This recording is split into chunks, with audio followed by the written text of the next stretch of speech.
2025年鹿港镇端阳小镇光影艺术节，伫鹿港岛，也就是旧的鹿港溪的这个水上舞台展开。这是为5日节活动起鼓，经由社群平台引起的角色，明年到鹿港陪乡亲做伙过节。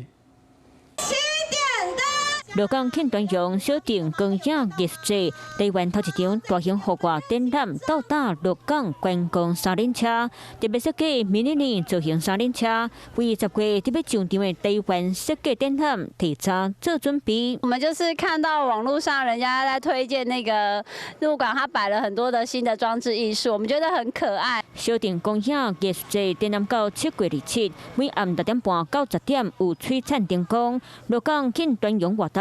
连续耍基本3天，除了白龙船比赛，还有鲁班公演的展览。晚上呢，记得就来看我们小镇光影艺术节，走走我们的市区，吃小吃。活动包括鹿港观光第一营的定价，参加者有机会抽到大礼机票，邀请大家同齐来这佚佗行踏。 Hello， 我是林明瑞。想要抢先掌握最及时的新闻资讯吗？赶快订阅、按赞、开启小铃铛，锁定我们华视新闻的 YouTube 频道。